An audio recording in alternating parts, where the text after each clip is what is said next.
आज हम देखते हैं ये प्रश्न। तो इनमें देखो क्या है, दिए गए चित्रों में वर्गों की अधिकतम संख्या ज्ञात करें। तो देखो इस चित्र में देखो कितने वर्ग हैं वो हमें बताना। तो देखो इसके लिए हम क्या करते हैं, देखो ये यहाँ पर 1 2 और इस तरफ भी देखो 1 और ये 2, दोनों तरफ जब बराबर होते हैं तो देखो हम इनका सक्यूर कर कर और फिर उन्हें प्लस कर लेते। तो देखो 1 का सक्यूर और यहाँ पर ये 2 का सक्यूर। तो देखो 1 का सक्यूर 1 गुणा 1 किए तो ये 1, और अब 2 का सक्यूर 2 गुणा 2 किए तो ये 4, और देखो 4 और 1 5, यानी कि इसमें वर्गों की संख्या कितनी है 5। ये बी आंसर इसमें सही हो जाएगा। अब अगला देखते हैं, इसमें भी देखो क्या है, इसमें देखो वर्गों की संख्या कितनी है वो हमें बताने। तो यहाँ पर देखो 1 2 3 और इस तरफ देखो 1 2, यानी कि दोनों तरफ बराबर नहीं है, दोनों तरफ बराबर नहीं है। यदि दोनों तरफ बराबर होते, यहाँ पर 3 होते तो हम उनका सक्यूर कर कर और उन्हें प्लस कर लेते, लेकिन जब दोनों तरफ बराबर नहीं होते तो हम क्या करते, देखो इस तरफ जो बड़ी संख्या है पहले हम वो लिख लेते हैं। तो यहाँ पर देखो ये 3 और इस तरफ ये बड़ी संख्या 2, यहाँ पर ये 2, 3 गुणा 2। अब हम 3 से 1 कम कर कर लिखते हैं। तो 3 से 1 कम, यहाँ पर ये 2 गुणा इस 2 से भी 1 कम लिखते हैं तो 1।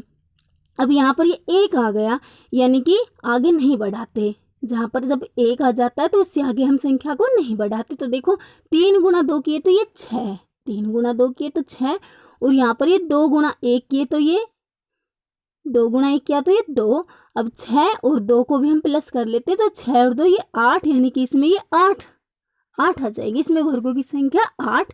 अब हम अगला देखते हैं, इसमें देखो क्या है, इसमें देखो वर्गों की संख्या कितनी है। तो देखो यहाँ पर ये 1 2 3 और इस तरफ भी 1 2 3, दोनों तरफ बराबर है और दोनों तरफ बराबर है। तो देखो अब हम इनका सक्यूर कर लेते हैं एक तरफ वाले का।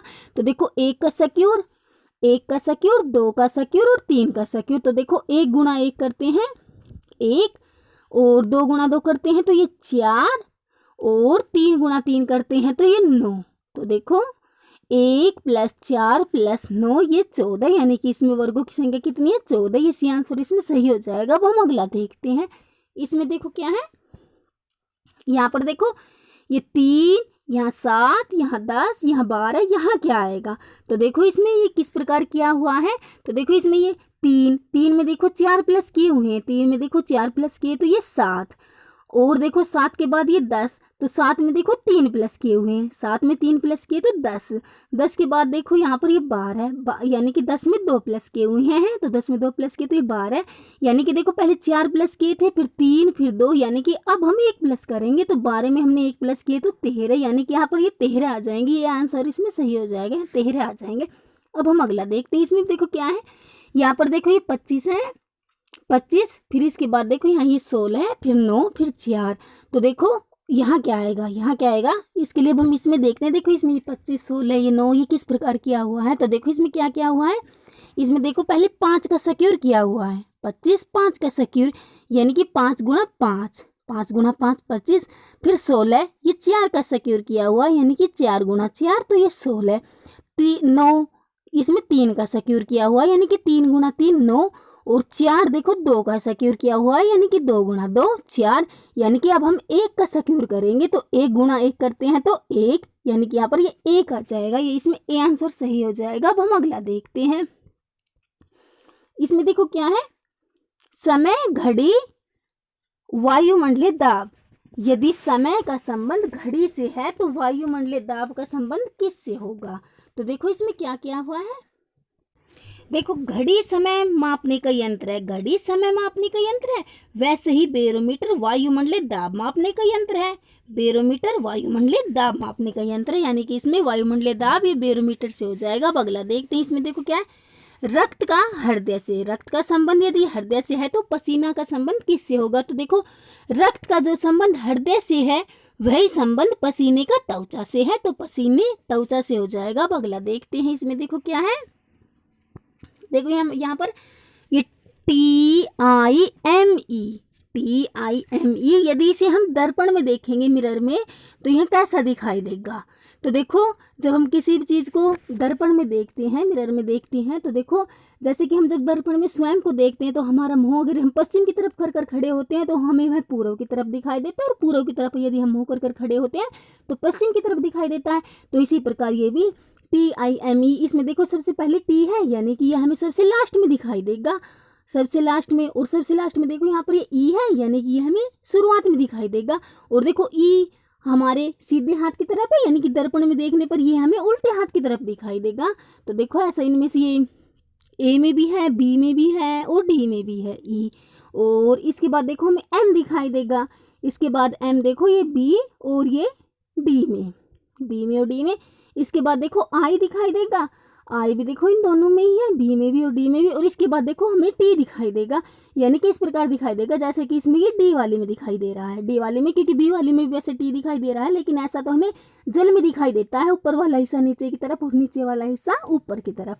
अब हम अगला देखते हैं। इसमें देखो क्या है, इसमें देखो HORSE, इसे यदि हम दर्पण में देखेंगे तो वह कैसा दिखाई देगा। तो देखो मैंने क्या कहा था, सबसे पहले अब दर्पण में हमें ये ई दिखाई देगा और ये हमारे सीधे हाथ की तरफ है, यानी कि दर्पण में हमें उल्टे हाथ की तरफ दिखाई देगा। और देखो ऐसा इनमें से ये ए में और सी में है, ए में और सी में। इसके बाद हमें एस दिखाई देगा, एस भी देखो, इसके बाद हमें ये एस दिखाई देगा और एस भी देखो ये इनमें दोनों में है। और इसमें देखो सी में और ए में दोनों में है, लेकिन देखो एस सी वाली में देखो यह नीचे की तरफ है, लेकिन ए वाली में ऊपर की तरफ है, ऊपर की तरफ है। और इसके बाद देखो ये आर, आर भी देखो ये सी वाली में सही है, लेकिन ए वाली में गलत है। और फिर ओ और फिर एच, यानी कि सी वाली आकृति इसमें ये सही हो जाएगी। जब इसे हम HORSE को इसे हम दर्पण में देखेंगे तो इस प्रकार दिखाई देगी, जैसे कि इसमें ये सी में दिखाई दे रही है, क्योंकि देखो इसमें आर दिखाई दे रहा है, ये आर इस प्रकार तो हमें जल में दिखाई देगा। और एस देखो यहाँ पर ये यहाँ नीचे है, इसमें HORSE देखो यहाँ पर ये एस नीचे है, लेकिन इसमें देखो ए वाली में ये ऊपर दिखाई दे रहा है, लेकिन सी वाली में देखो नीचे दिखाई दे रहा है। लेकिन देखो यहाँ पर ये हमारे सीधे हाथ की तरफ है, लेकिन सी वाली आकृति में, सी वाली में ये उल्टे हाथ की तरफ दिखाई दे रहा है, यानी कि जब हम इसे दर्पण में देखेंगे तो इस प्रकार दिखाई देगा जैसे कि इसमें ये सी में दिखाई दे रही है। अब अगला देखते हैं। इसमें देखो क्या है, इसमें देखो सोमवार, बुधवार, बैसाख, रविवार, इनमें से सबसे अलग क्या है, इनमें से सबसे अलग क्या है। तो देखो इनमें से सबसे अलग ये सोमवार, बुधवार तथा रविवार सप्ताह के विभिन्न दिन हैं, जबकि वैशाख वर्ष का एक महीना है। तो इनमें सबसे अलग ये वैशाख आ जाएगा, यानी कि इस चीज में सबसे अलग है। अब अगला देखते हैं। इसमें देखो क्या है, रामायण, महाभारत, बाइबल, भगवत गीता, इनमें सबसे अलग क्या है। तो देखो इनमें सबसे अलग क्या है, रामायण, महाभारत तथा भगवत गीता हिंदू की धर्म ग्रंथ है, जबकि बाइबल ईसाइयों का धर्म ग्रंथ है, यानी कि इसमें सबसे अलग ये बाइबल आ जाएगा। अब हम अगला देखते हैं। इसमें देखो क्या है, इसमें देखो इस आकृति को मोड़कर इनमें से कौन सा पासा बनाया जाएगा। इस आकृति को जब हम मोड़ेंगे तो इनमें से कौन सा पासा बनाया जाएगा वो हमें बताना है। तो देखो इसके लिए हम क्या करते हैं, देखो विपरीत देखते हैं। पहले तो देखो यहाँ पर ये दो का विपरीत ये 4, 2 का विपरीत यहाँ पर ये 4। इसके बाद देखो ये 1 का विपरीत ये 6, 1 का विपरीत 6, 1 का विपरीत 6। और फिर देखो यहाँ पर ये 5, 5 का विपरीत ये 3, 5 का विपरीत 3। देखो अब इसमें क्या है, ये 2, 4, 1, 6, 5, 3 ये विपरीत हैं, और विपरीत हमें एक पासे में एक साथ नहीं दिखाई देने चाहिए, यानी कि 2, 4, 1, 6, 5, 3 ये हमें एक साथ एक पासे में नहीं दिखाई देने चाहिए। तो देखो इसमें क्या है, देखो ए वाली में देखो ये 3 और ये ए वाली में देखो ये 1 और ये 6 ये एक साथ दिखाई दे रहे हैं। ए वाली में 1 और 6 एक साथ दिखाई दे रहे हैं, यानी कि ये तो नहीं है। इसके बाद देखो बी वाली में देखो ये 5 और 3 दिखाई दे रहे हैं, बी वाली में 5 और 3 दिखाई दे रहे हैं, यानी कि ये भी नहीं है। इसके बाद देखो यहाँ पर ये सी वाली में देखो ये 2 और 4 दिखाई दे रहे हैं, 2 और 4 दिखाई दे रहे हैं, यानी कि ये भी नहीं है। इसके बाद देखो डी वाली में न तो 2 और 4 एक साथ दिखाई दे रहे हैं, न 1 और 6 दिखाई दे रहे हैं, न ही 5 और 3 दिखाई दे रहे हैं, यानी कि इस आकृति को जब हम मोड़ेंगे तो हमें ये वाला पासा प्राप्त होगा, जैसे कि इसमें ये डी वाली में। अब हम अगला देखते हैं। इसमें देखो क्या है, इसमें देखो यहाँ पर अंदर ये 14, यहाँ अंदर 16, यहाँ क्या आएगा।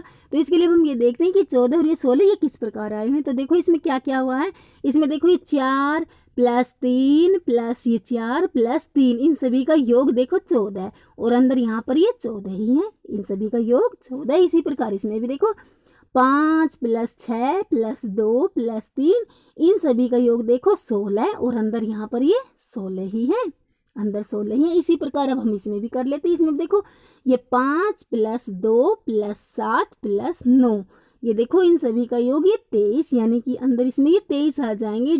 ये डी आंसर इसमें सही हो जाएगा, यहाँ ये 23 आ जाएंगे। अब हम अगला देखते हैं। इसमें देखो क्या है, इसमें देखो यहाँ पर अंदर देखो इसमें ये 47 है, इसमें यहाँ 12 है, यहाँ 20 है, यहाँ 20 है। यहाँ क्या आएगा, इसमें यहाँ क्या आएगा, यहाँ देखो ये 8 है, यहाँ 8 है, यहाँ 9 है, यहाँ 8 है, यहाँ 9 है। तो देखो इसके लिए अब हम ये देखते हैं कि यहाँ 8 और ये 9 ये किस प्रकार आए हुए हैं। तो देखो इसमें क्या क्या हुआ है, देखो 7 का और ये 60 का गुणा किया, 7 × 8 के तो देखो ये 56, 7 × 8 के तो 56। अब हम क्या करते हैं, 56 में से ये अंदर वाले 47 घटा देते हैं। तो देखो 56 में से ये 47 माइनस किए तो देखो 56 में से 47 माइनस किए तो देखो ये 9 और यहाँ पर देखो ये 9 ही है। इसी प्रकार इसमें भी कर लेते हैं। 5 का और इस 4 का भी हम गुणा कर लेते हैं, यानी कि 5 × 4 किए तो देखो ये 20, 20 में से ये अंदर वाले 12 माइनस कर लेते हैं। तो 20 में से 12 माइनस किए तो देखो 8 और यहाँ पर देखो ये 8 ही है। इसी प्रकार हम इसमें भी कर लेते हैं। इसमें देखो 9 का और 3 का गुणा कर लेते हैं। तो 9 × 3 किए तो देखो 27, 9 × 3 किए तो 27। अब हम 27 में से भी ये अंदर वाले 20 माइनस कर लेते हैं। तो 27 में से 20 माइनस किए तो 7, यानी कि यहाँ पर ये 7 आ जाएंगे। ये सी आंसर इसमें सही हो जाएगा, यहाँ 7 आ जाएंगे। अब हम अगला देखते हैं। इसमें देखो क्या है, पुरुषों, इंजीनियरों तथा प्रबंधकों के बीच क्या संबंध है। तो देखो इस इन आकृतियों में पुरुषों, इंजीनियरों तथा प्रबंधकों के बीच क्या संबंध है वो हमें बताना है। तो देखो इनमें से कौन सी आकृति इस संबंध को सही दर्शा रही है, पुरुषों, इंजीनियर तथा प्रबंधकों को। तो देखो इसमें बी वाली क्यों, क्योंकि देखो पुरुष का इंजीनियर और प्रबंधक होना संभव भी है और नहीं भी, यानी कि एक पुरुष है वह इंजीनियर और प्रबंधक हो भी सकता है और नहीं भी, इसलिए बी वाली आकृति। अब अगला देखते हैं। इसमें देखो क्या है, निम्नलिखित में से कौन से वेन रेखा चित्र मित्र, पथ प्रदर्शक तथा दार्शनिक के बीच का संबंध दर्शाता है। तो देखो इनमें से कौन सा वेन रेखा चित्र मित्र, पथ प्रदर्शक तथा दार्शनिक के बीच का संबंध दर्शा रहा है। देखो ये सी वाली क्यों, क्योंकि देखो एक मित्र है वह पथ प्रदर्शक और दार्शनिक हो भी सकता है और नहीं भी। एक मित्र पथ प्रदर्शक और दार्शनिक हो भी सकता है और नहीं भी, इसलिए सी वाली।